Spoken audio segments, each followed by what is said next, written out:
With me today is Mr. Thoyyib, CEO and MD of Maldives Marketing and Public Relations Corporation, MMPRC in short. Today we are going to cover a few key areas Yeah. in regards to Maldives. With the first question, at present, which tourist segment is Maldives primarily focusing on, and how does the destination plan to effectively engage each of these segments? Yeah, thank you, Edwin. As you rightly said, we've got really good accolades in the past couple of years.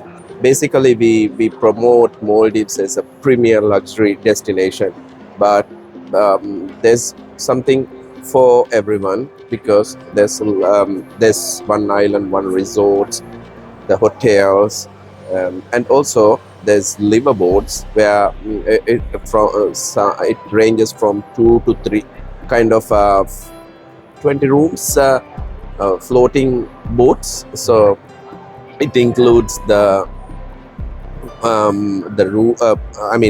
restaurants, the bars, and some has got even spas in there. So it's one product which we are very keen to promote, and then there's the a little bit affordable option, which is the guest houses we call. It ranges from like 2 rooms to now they have the hotels for about I think 100 rooms. So we cannot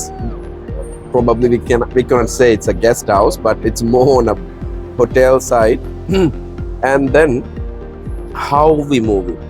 Yes, it's very difficult at certain times because we wanted to promote the luxury segment.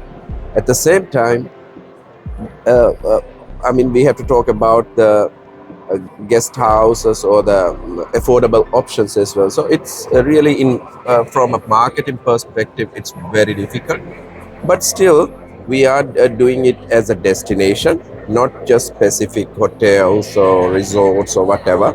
We focus on destination. So the destination consists of a lot of experiences. So we, especially after the during the COVID, we found out that a lot of people travel for experiences. They just don't want to go somewhere and then be lying down on a beach or maybe some more dives. But I think it's more now towards the experiencing of these. And Maldives has got heaps of experiences, and then some of them are very unique to Maldives. Some things like the world's first underwater restaurant and underwater spa, underwater room even. So and then the floating breakfast, and there's so many more. Live like a local, fishing with the locals. All these kind of experiences are very unique to Maldives. So yeah, that's how we promote it through experiences. Moving on, Mr. Thoyyib, how does Maldives strike a harmonious balance in providing the best possible experience for both business and leisure travelers? Again, I think the Maldives is the perfect place to combine business plus leisure. Although we don't have huge events facilities or halls, we can cater to smaller groups ranging from under 500 packs or under 1,000 packs, let's say. But we wanted to focus more on the incentive side, and especially during the COVID time, we launched a Redefining MICE segment, which is we focusing on showcasing the meetings, incentives, and all these things in a different approach. What we were saying is more. You don't need to have meetings in an air-conditioned, closed doors. Maldives is very open. Why not come to Maldives, relax, have your board meeting on the beach, you know, barefoot, while you have a small meeting, incentive group meetings going on. I mean, sipping a cocktail and saying, so those things. That's what we wanted to promote, and then from that, because what we were saying is during these events, there's a lot the spouses can do. They are not bored. They have so much of to do.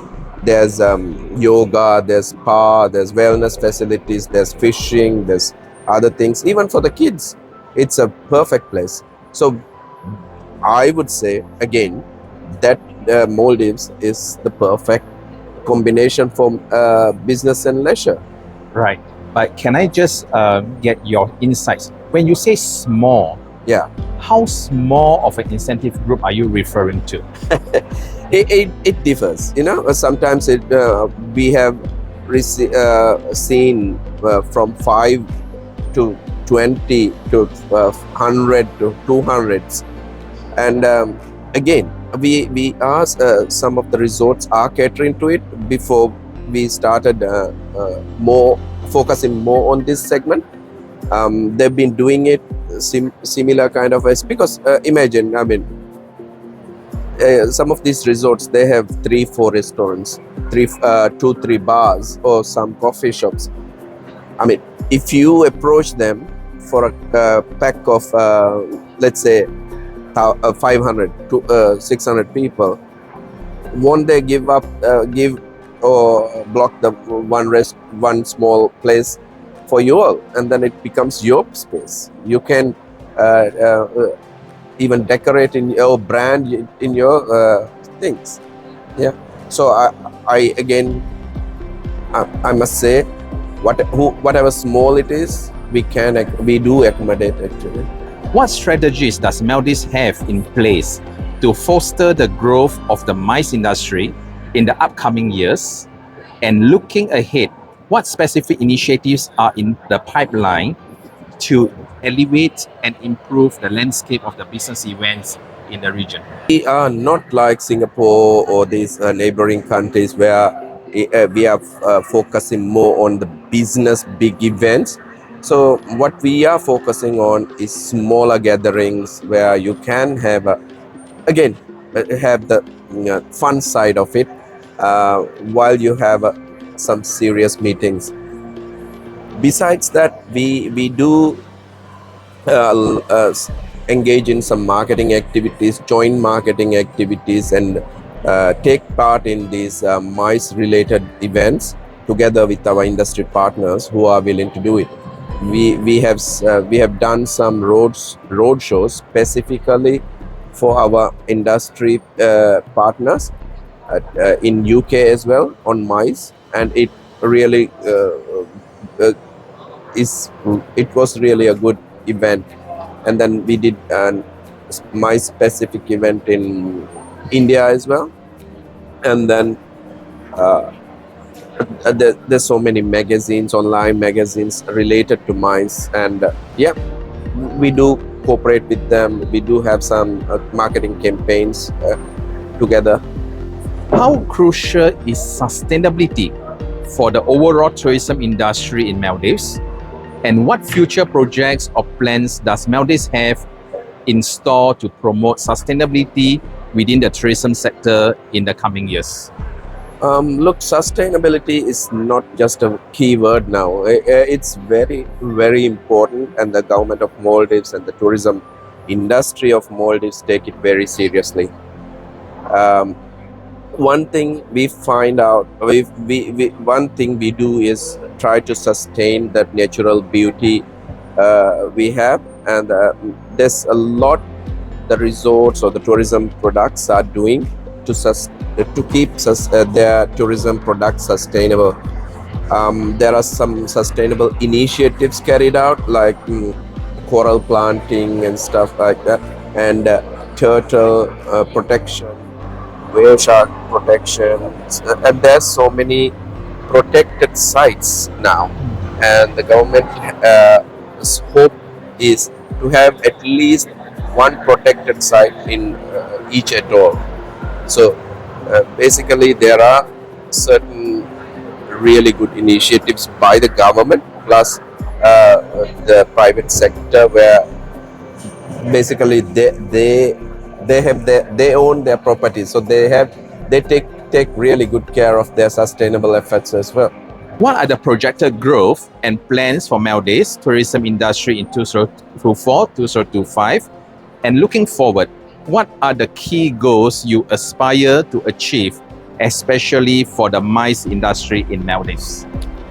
For the years to come, there's a I think we need to keep the momentum going. As we have achieved the world's leading destination for 3 years, it's hard to keep that. Achievement. It's always difficult to go from there.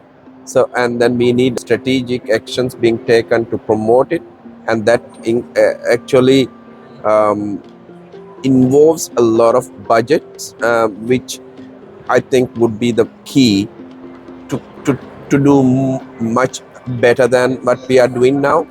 And it always is the key issue for us.